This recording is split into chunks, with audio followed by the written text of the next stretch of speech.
আসসালামু আলাইকুম। কেমন আছেন সবাই? আশা করছি সবাই অনেক ভালো আছেন। আলহামদুলিল্লাহ আমি ভালো আছি। তো আজকের ইফতারের রান্নাটা কিন্তু আমি করছি, কারণ আজকে আব্বু আম্মু দুইজনে অনেক ক্লান্ত। তাই ভাবলাম কেননা আজকে রান্নাটা আমি তাদেরকে করে খাওয়াই, আর এর মাধ্যমে জানাও যাবে যে আমার হাতের রান্না কতটা স্বাদ আর তাদের কাছে কতটা ভালো লাগছে। এই জন্যই আজকে ইফতারের রান্না আমি শেষ করে এখন রাতে খাওয়ার জন্য রান্না করতেছি, আর সেহরির খাওয়ার রান্না করতেছি। তো আপনাদেরকে দেখাবো আমি যে কি রান্না করতেছি আজকে। আর আজকে কিন্তু আমি শোল মাছের দিয়ে আমশির ঝোল রান্না করতেছি। আমার কষানো শেষ, এখন আমি ঝোল দিব। ঠান্ডা পানি দিয়ে এখন আমি ঝোল দিয়ে নিচ্ছি। আর এটা কিন্তু আমার জীবনের ফার্স্ট টাইম শোল মাছ দিয়ে ঝোল রান্না করা। এর আগে আমি কোনোদিন রান্না করিনি, টুকটাক রান্না করেছি। আর আম্মু তো অসুস্থ, আম্মু তো সব দিনই রান্না করে। মেয়ে হয়ে যদি মায়ের কষ্টই না বুঝি তাহলে কেমনে হবে বলেন? সে তো প্রতিদিনই আমাদেরকে রান্না করে খাওয়ায়, তার সুবিধা অসুবিধা আমাদের বুঝতে হবে, এমনকি বাবা মা দুইজনেরই। এই জন্য আজকে আমি রান্না করতেছি আর আম্মু আমাকে সাহায্য করছে।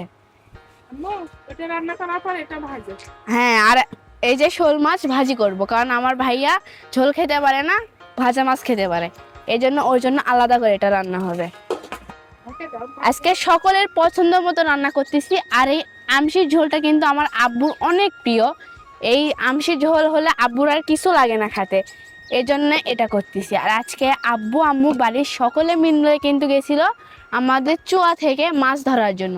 সেখান থেকে তারা অনেকগুলো বড় বড় শোল মাছ পাইছে। আর এই শোল মাছ তো দেখাই যায় না, তাই এই শোল মাছটা টাটকা টাটকা আজকে রান্না করতেছি যেন স্বাদ বেশি লাগে। এই জন্য আজকে স্বাদ বেশি আর টাটকা মাছ আর নিজের হাতে রান্না করে তাদেরকে খাওয়াবো, এটা অন্যরকম ভালো লাগতেছে। তো ইফতারির পর রাতে খাওয়া দাওয়ার পর তারা আমাকে বলবে যে আমার হাতের রান্না তাদের কাছে কী রকম লাগছে। যেহেতু প্রথমবার আমি ঝোলের তরকারি রান্না করতেছি, আমার অনেক ভালো লাগতেছে। আর 2 দিন ধরে বাড়িতে খুব কাজের চাপ, আব্বু আম্মু অক্লান্ত পরিশ্রম করে যাচ্ছে কাজের প্রেসারে, আর আমি তো পড়াশোনা নিয়ে ব্যস্ত। আর আজকে যেহেতু সময় পাইছি, তার মানে আমার একটা সুযোগ আসছে, আর এই সুযোগটাকে আমি কাজে লাগাচ্ছি। আমার এতে শেখাও হচ্ছে, তাদের পাশেও দাঁড়ানো হচ্ছে, তাদেরকে হেল্প করাও হচ্ছে। কারণ আমি সন্তান হিসেবে যদি বাবা মার মনটাও পড়তে না জানি তাহলে কি করে হবে বলেন? এই জন্যই তো ভাবলাম যে আমি তো এখন বড় হচ্ছি, আমারও তো একটা জ্ঞান বিবেক আছে, সেটাকেই এখন আমার ধীরে ধীরে গড়ে তুলতে হবে ভালো কাজের জন্য।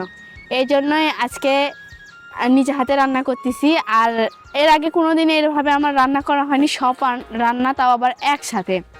আমি আম্মুর সাথে রান্নার কাজে হেল্প করছি, আম্মুর দেখে দেখে রান্না শিখছি, ঠিক আম্মুর মতনই রান্না করতেছি আজকে।